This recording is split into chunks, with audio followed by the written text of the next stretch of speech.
And one of the great things about human species is that we have this remarkable organ, the brain. La tête dans le cerveau. Biologie, cervelle, synapses, neurosciences, physique. The human brain really is the most unique gift of our species. Avec Christophe Rodeau. La perception de la moralité d'une personne pourrait dépendre de son visage. La tête dans le cerveau.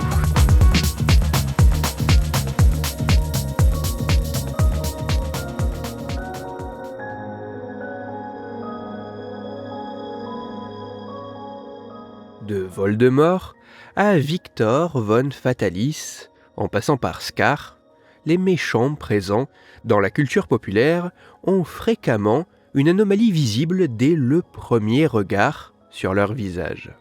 Mais derrière ce procédé créatif permettant d'identifier rapidement un antagoniste, pourrait-il exister un mécanisme profondément ancré en nous, nous faisant associer quasi automatiquement un visage sortant de la norme à quelque chose de mauvais.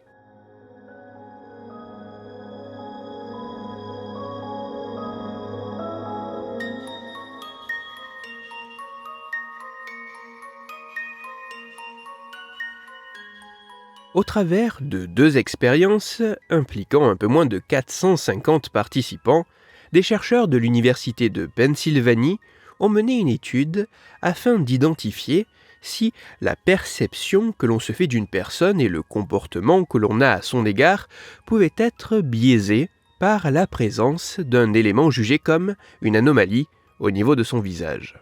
Pour ce faire, les participants de ces expériences ont notamment dû répondre à une série de questions et, pour certains d'entre eux, également se confronter à un test d'interaction sociale et passer un examen d'IRM fonctionnel.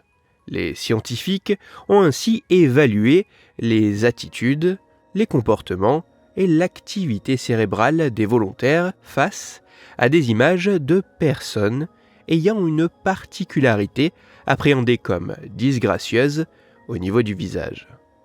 Les résultats sont à la fois assez intéressants et passablement troublants.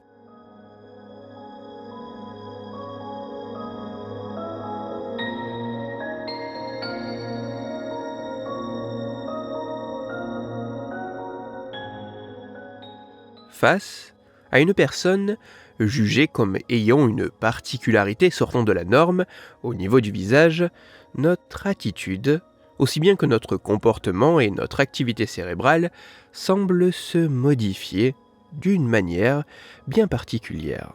En effet, en moyenne, les personnes atteintes d'anomalies faciales ont été jugées significativement comme notamment moins dignes de confiance et plus anxieuses que les personnes ayant un visage évalué comme plus beau.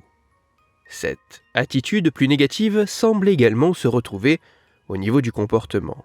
Ainsi, suite à un test d'interaction sociale, assez globalement, les participants semblent avoir un comportement prosocial moins important envers ce type de personnes qu'envers d'autres individus davantage dans la norme. Cette différence semble également marquée au niveau cérébral. En effet, comparé à d'autres visages, la vue de photographie d'une personne ayant un élément appréhendé comme anormal au niveau du visage semble entraîner une augmentation de l'activité d'une région bien particulière du cerveau, l'amygdale, une structure cérébrale identifiée pour jouer un rôle dans les fortes émotions, telles que le dégoût.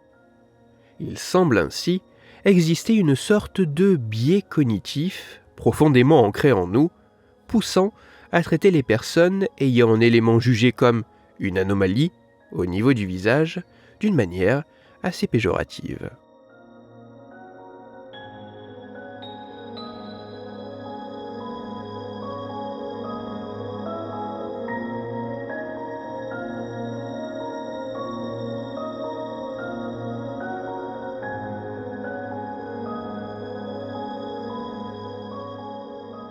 Le cinéma et la littérature sont remplis d'exemples de personnages antagonistes comportant une particularité jugée comme disgracieuse au niveau du visage. Des problèmes de peau, aux brûlures, en passant par la présence d'une cicatrice, ces éléments très visuels permettent d'une certaine façon de représenter dans les chairs une moralité passablement mauvaise. Mais plus qu'un procédé créatif pouvant paraître assez simpliste, le fait d'associer une anomalie faciale à une certaine forme de méchanceté, de malignité, d'ammoralité pourrait en réalité s'inscrire de manière plus profonde en nous. Ainsi, il semble exister une sorte de biais cognitif qui entraînerait irrépressiblement et involontairement un traitement différent des personnes atteintes de ce type d'affection. Notre activité cérébrale, notre comportement et notre attitude pourraient ainsi être modifiés, entraînant une perception, une appréhension et une interaction dégradée, voire même plus négative de ces personnes. Même si les mécanismes à l'œuvre, tout comme l'intérêt évolutif d'un tel phénomène, restent encore débattus et à l'étude, même si ces résultats devront être retrouvés par d'autres chercheurs sur plus d'individus au profil différent, il semble que dans des conditions particulières, sans même avoir des éléments objectifs pouvant attester cela, notre perception de la moralité d'une personne puisse dépendre de son visage.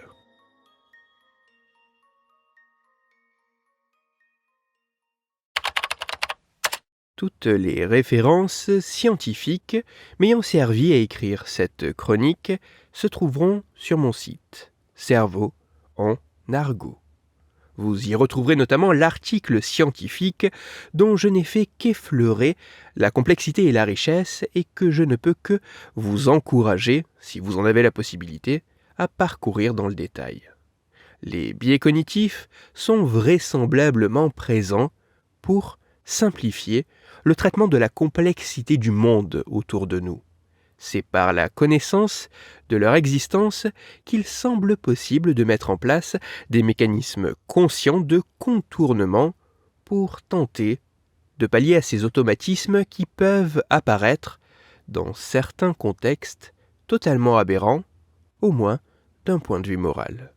Pour approfondir la chronique d'aujourd'hui, je vous renvoie à un article disponible gratuitement sur Internet.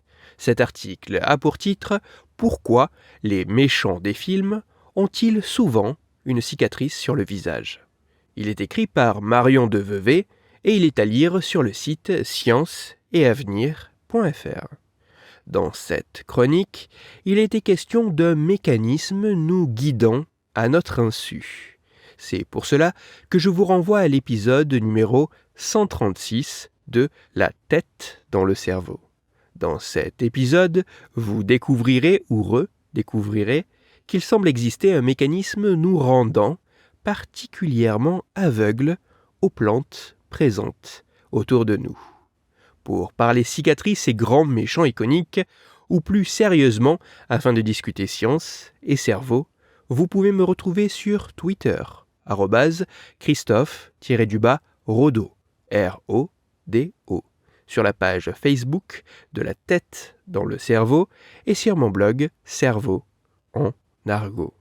Si vous avez des questions ou des sujets dont vous voudriez que je parle ou des retours à me partager, n'hésitez pas à me le faire savoir directement sur mon compte Twitter, sur la page Facebook ou par mail à l'adresse latettedanslecerveau@gmail.com. Toutes mes chroniques, y compris celles-ci, sont disponibles en réécoute sur mon podcast La tête dans le cerveau, à retrouver sur toutes les plateformes de podcast dont SoundCloud, Deezer, Spotify, Google Podcast, iTunes, Apple Podcast, mais aussi sur YouTube. Christophe Rodo. La tête dans le cerveau.